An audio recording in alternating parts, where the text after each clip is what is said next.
Igualito voy a hacer una pequeña explicación general de lo que hemos visto durante todo eso. Voy a ir a la BBL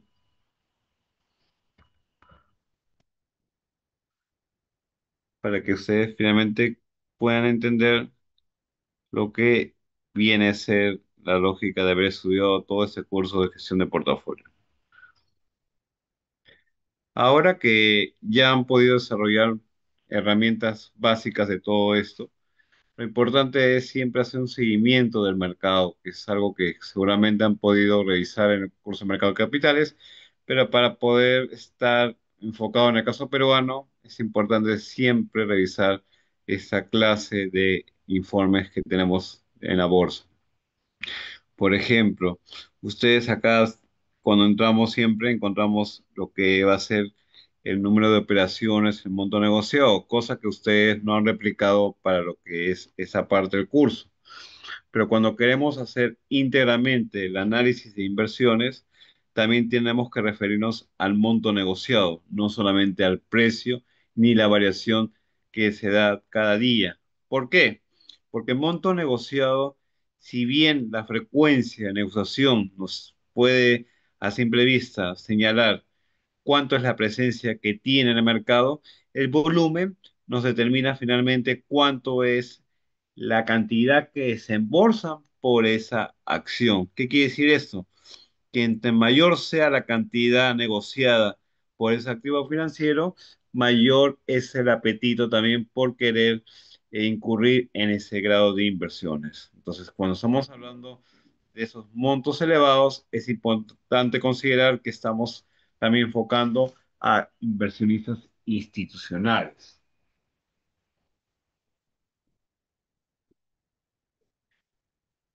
Y estos inversionistas institucionales que hemos revisado en la última sesión, básicamente son los que mueven los principales fondos de inversión.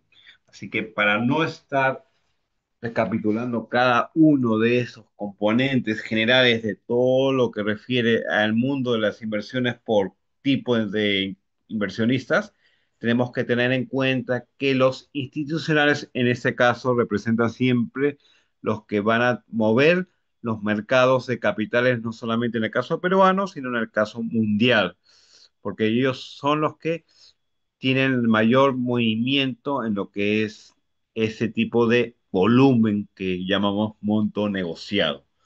Por ende, cuando ustedes han revisado gran parte del grupo de accionistas que hay en cada una de las empresas que han podido estudiar, han encontrado también lo que es la composición de las AFPs o empresas de seguro.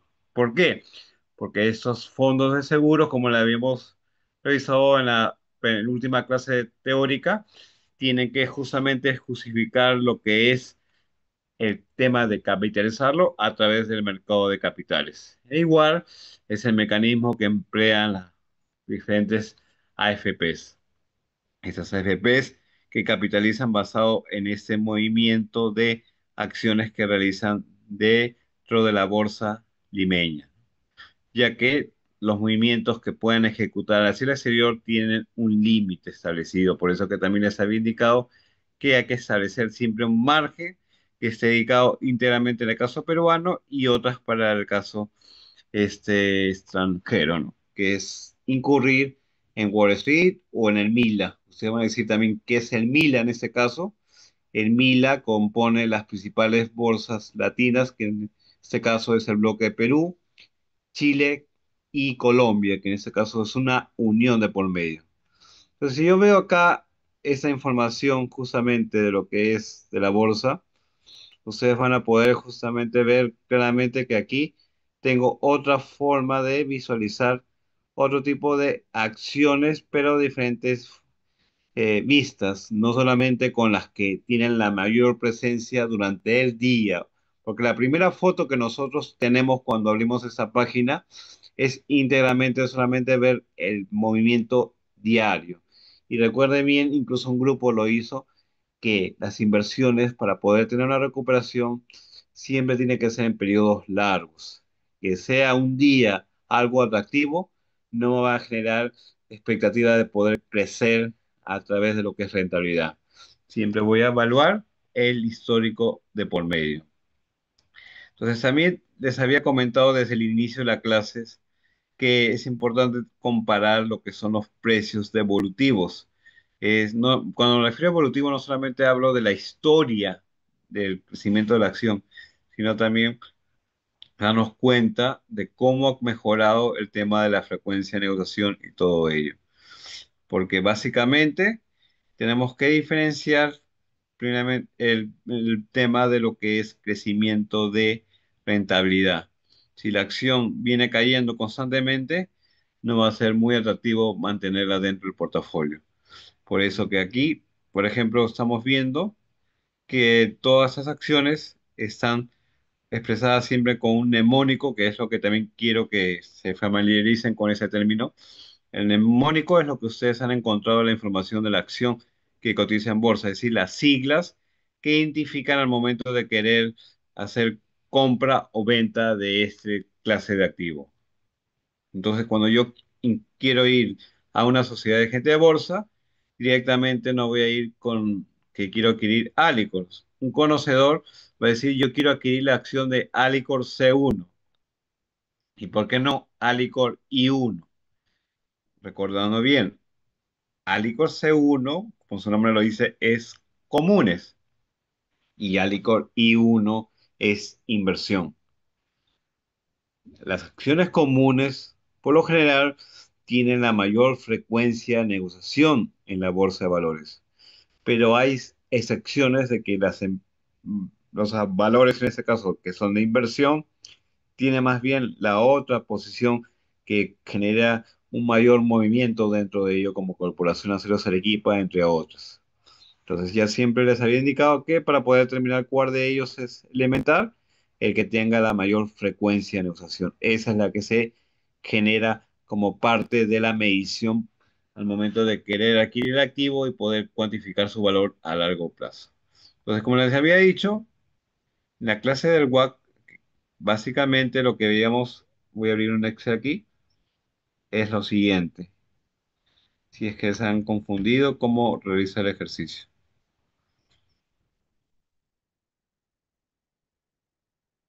Ya que en el examen final ustedes van a emplear la calculadora, no va a ser ¿cómo se llama? Con Excel por mano.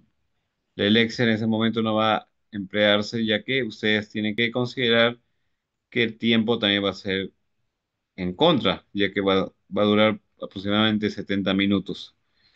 Entonces, eso es importante considerar al momento de querer ustedes desarrollar el ejercicio. Voy a buscar por acá un documento de Excel. Mira,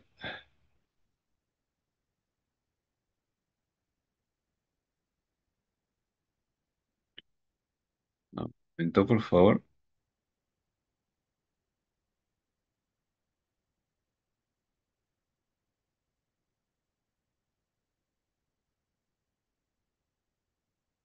Ya bien, me están diciendo que debo compartir ahora el Excel.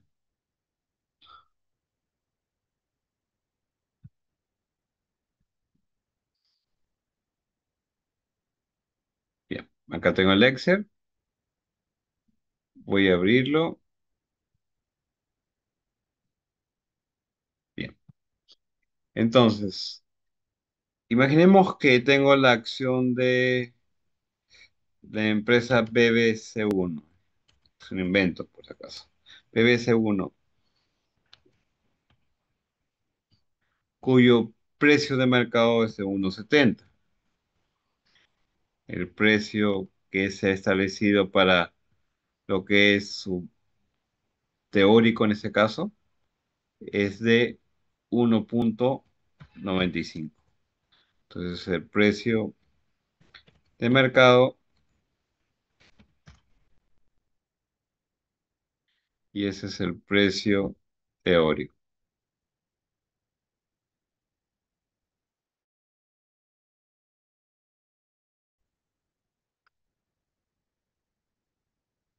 Bien. Entonces el precio de mercado es el que conocemos con el que cotiza en bolsa. Cotiza en BBM. Y el precio teórico es el valor calculado con el flujo de caja descontado, con el flujo de dividendos o con múltiplos comparables. Cualquier método empleado dentro de este precio teórico es válido. Luego tengo lo que es el dividendo. El dividendo ya sabemos que va a salir en función del payout. Entonces va a ser lo que es el UPA por el payout.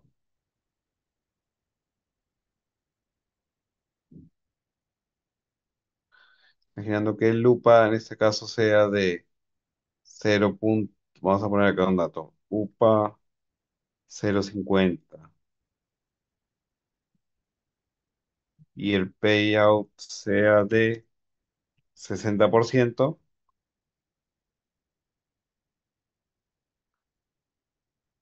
Entonces el dividendo va a ser igual a lo siguiente. Al UPA por el 60%, 0,3. Entonces voy a calcular acá lo que es tasa de retorno.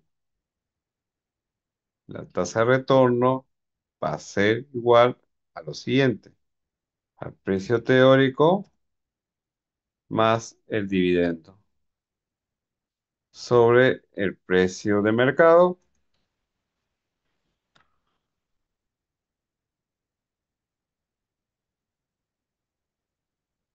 es decir, acá voy a sumar el precio teórico más el dividendo. Y el precio de mercado ahí lo tengo. Entonces, a esto, ¿qué voy a hacer? Voy a dividir el precio teórico más el dividendo sobre el precio de mercado menos uno. Y expresado en porcentaje es 32,35%. Voy a poner acá mejor, formato de cerda, porcentaje, y acá está, 32,35%. O si quieren la fórmula, acá sería menos uno.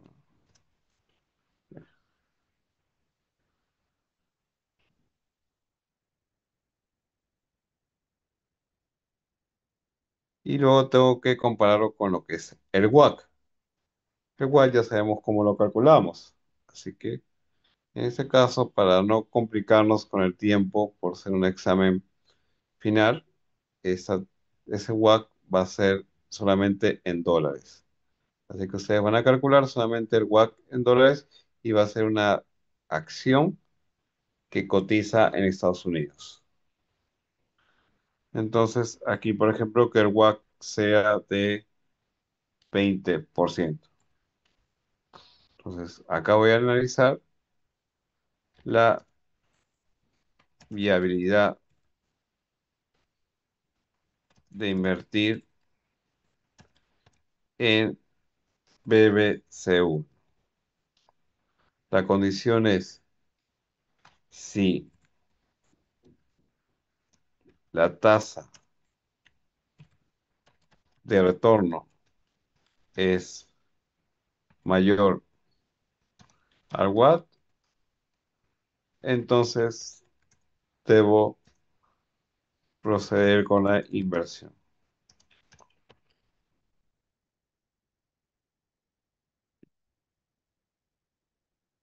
Pues, calculando netamente, acá tendría lo siguiente. Tengo mi tasa de retorno, que es de cuánto, 32,35% menos el WACC. Entonces, tengo lo siguiente. Esa es la tasa neta de rentabilidad.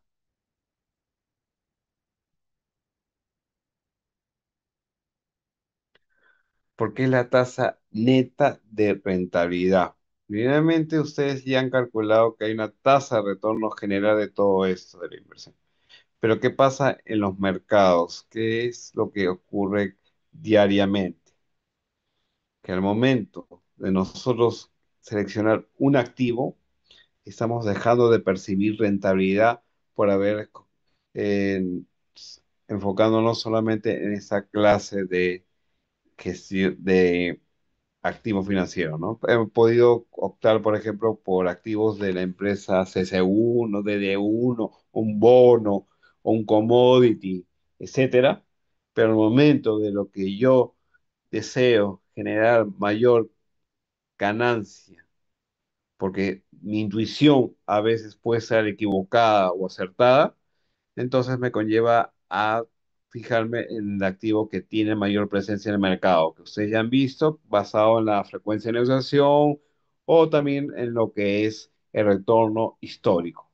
Es decir, si la frecuencia es de 100% o el retorno es mayor al 20%, sin duda un inversionista se va a ver incentivado a querer seleccionar ese tipo de acciones. Pero ¿qué pasa? Estoy excluyendo todo el universo que existe de todo ese grupo de acciones.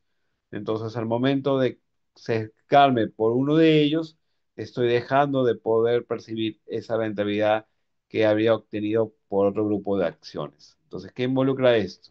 Que al momento de que yo estoy calculando la tasa final de retorno, ojo, porque aquí estamos asumiendo que hay ganancia por dividendo, entonces tengo que la tasa es de 32%, pero he dejado de invertir teóricamente en otro grupo de acciones. Entonces ahí lo que considero es que el WACC en este caso va a ponderar todo ese grupo de activos que voy a dejar de percibir como rentabilidad. Como les había escrito por el texto, el WACC no es solamente una tasa de descuento, sino es también un comparativo para decidir si es viable o no enfocarme en determinado instrumento de equity de tal empresa. Porque si yo veo que el WACC supera a lo que es esta tasa de retorno, entonces así prevista yo estaría perdiendo, ya que no voy a poder lograr capitalizar ese dinero que yo quiero multiplicar por medio de una adecuada selección de activo rentable. Y ese activo es rentable a medida que su tasa de descuento disminuye, es decir, su tasa WACC. Por eso, al momento de querer netear la rentabilidad, tiene que ser siempre positiva. En ese caso, hemos visto que esta tasa generada es de 12%. Ojo, hay que diferenciar una cosa. La tasa de retorno es lo que finalmente yo voy a contabilizar, es decir, expresarlo en cuentas financieras dentro de mi ganancia. Pero en términos económicos, como ustedes saben, dentro de la economía existe lo que es el costo de oportunidad. Ese costo de oportunidad es lo que estábamos justamente dejando de percibir por hacer una cosa con otra. Aquí, teóricamente, económicamente, estamos midiendo cuánto estamos teniendo como rentabilidad neta dentro de lo que es este tipo de decisión basado en la acción BBC1. Pero ¿qué pasaría con todo lo contrario? Que más bien el precio de mercado sea de 1,95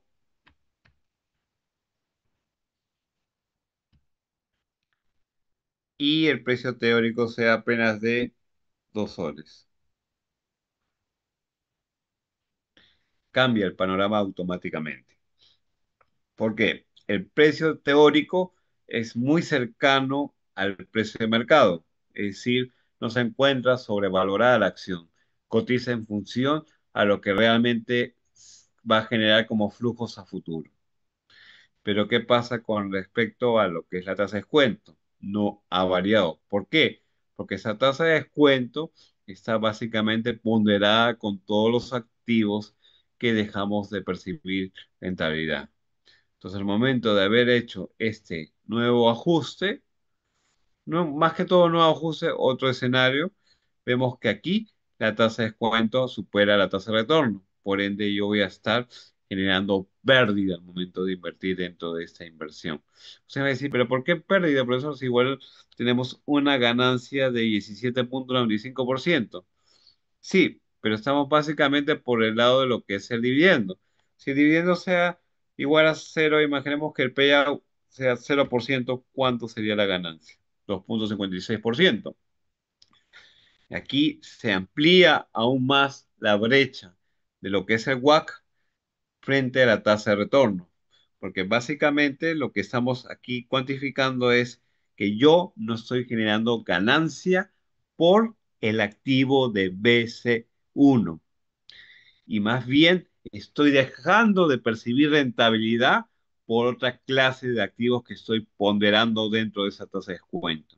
Por ende, estoy pierdo la oportunidad de tener rentabilidad de 17%, perdón, si es que había sido estratega y no había considerado dentro de ese portafolio a BBC1. Por eso le digo que el enfoque es distinto para cada esquema al momento de contabilizar qué cosa.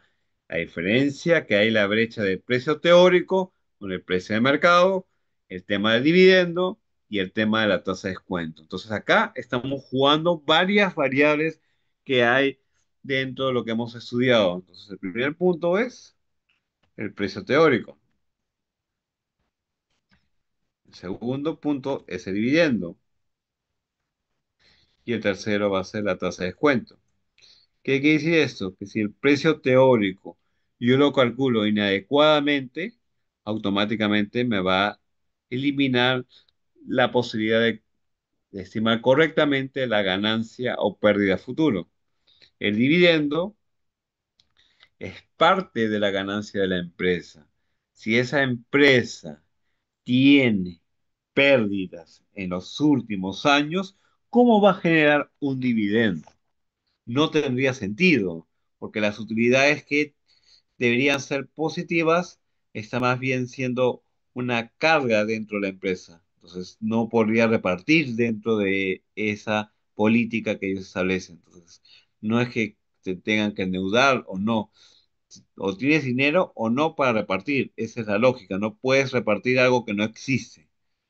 Entonces, también otro punto dentro de ese análisis en general y por ende la tasa de descuento se va a ver afectada. ¿Por qué? Porque recuerden que la tasa de descuento está muy ligado también al apalancamiento de la empresa. ¿Qué pasaba con el beta? El beta que nosotros traemos está basado en lo que es la sensibilidad del precio de la acción con el precio de, mejor dicho, la rentabilidad o la volatilidad que existe con respecto al índice de la bolsa. Damodaran no es que haya ejecutado un cálculo diferente. Lo que hace es una ponderación de empresas similares en lo que existe en el mercado de capitales a nivel Latinoamérica o mundial o Estados Unidos, etcétera, para llegar a un valor óptimo que nosotros podemos considerar. Pero la lógica teórica es la misma. Siempre va a estar ligado de lo que es el precio de la acción con respecto a la bolsa. Entonces, ese beta que lo apalancamos con el nivel de deuda aumenta, el riesgo se incrementa. Entonces, si el riesgo se ve afectado dentro de este análisis, íntegramente estamos poniendo en peligro lo que es la inversión.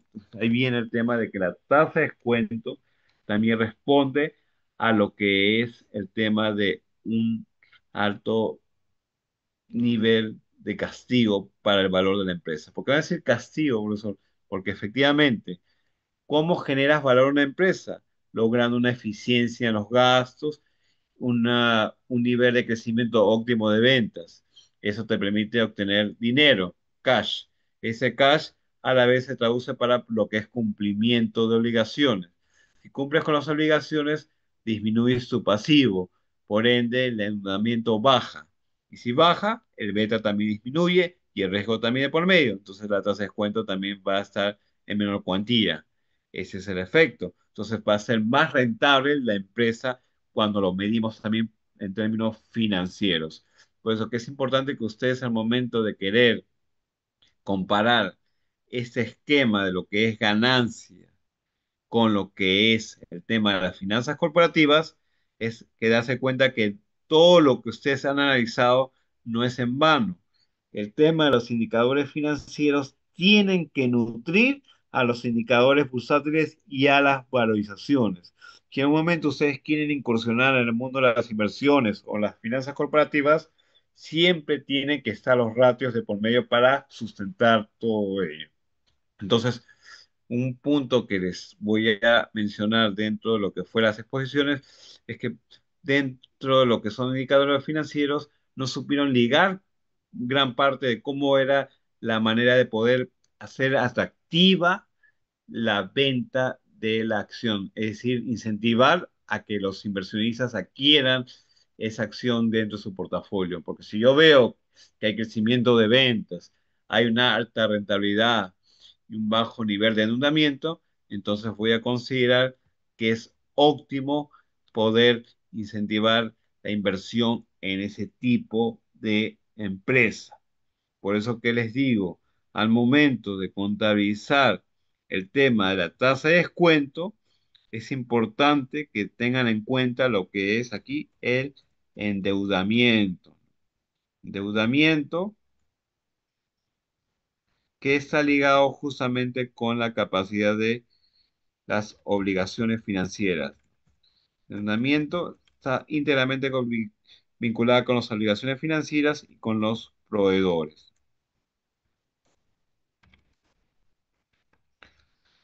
Entonces, si hay cash generado por un crecimiento de ventas o por una reducción de los gastos, inmediatamente este endeudamiento baja y esta tasa de descuento baja.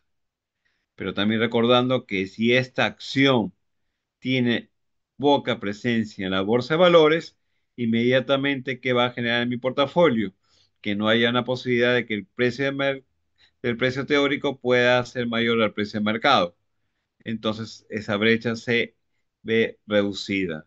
Y si se ve reducida, la tasa de retorno va a ser menor y el WACC, por más que esté basado con un esquema de endeudamiento bajo, igual se va a ver afectado por los otros componentes. Recordando bien qué es el WACC responde a lo que es el modelo KPM también. El modelo KPM que consideraba lo que es la tasa libre de riesgo y el rendimiento de mercado, que es básicamente los activos de mayor rentabilidad a nivel mundial, que es Wall Street. Aunque igual, en un último ejercicio que vimos también de lo que es el cálculo de la rentabilidad por acciones, nos dimos cuenta que en el caso de Wall Street no es que adquiriéramos rentabilidades con altos volúmenes, más bien, en algunos casos sí eran, algunas acciones ofrecían tasas de 20%, pero no es que sean de 100%. Pero en comparación con Perú, sí tenemos un retorno mayor, ya que gracias a ese esquema de un mayor margen de movimiento dentro de esta bolsa, se logra que se genere mayor apetito por lo que es equity en Estados Unidos. Entonces, si es que esa rentabilidad en Estados Unidos se incrementa, igual esa tasa se va a ver,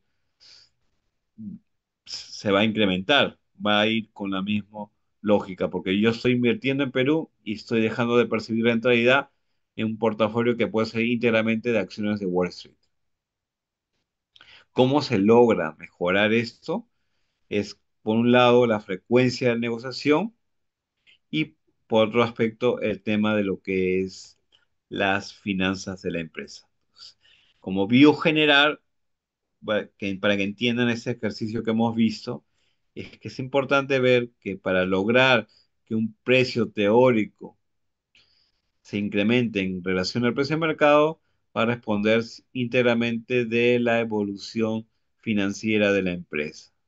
Si la evolución financiera de la empresa es eficiente, automáticamente eleva el nivel de deuda, eleva el WACC, disminuye el precio teórico, el dividendo se hace cero y la tasa neta económica de rentabilidad va a ser negativa. ¿Por qué? Porque he prácticamente mantenido una acción que no genera nada de rentabilidad y más bien dejo de percibir 18% de ganancia en otra clase de activos. Entonces, para poder combinar con todo lo que es el tema del curso, es importante que este ejercicio lo plasmen para el examen final. Como ven, no es nada del otro mundo. Lo importante es la explicación. A eso voy. Si quieren que ustedes logren un puntaje acertado en lo que es este examen, tienen que entender qué hay detrás de todo este simple ejercicio, porque no lo veo nada complicado hacer variaciones y lo que es sumar o restar algunas variables. Lo importante es siempre entender el mecanismo de transmisión de por medio, que todo se encuentra unido. El tema financiero de las empresas va a reflejar su valor final al momento de cualquier método de valorización que queramos emplear para poder estimar lo que es correctamente el valor de este activo. Entonces, por favor, no se olviden ese ejercicio.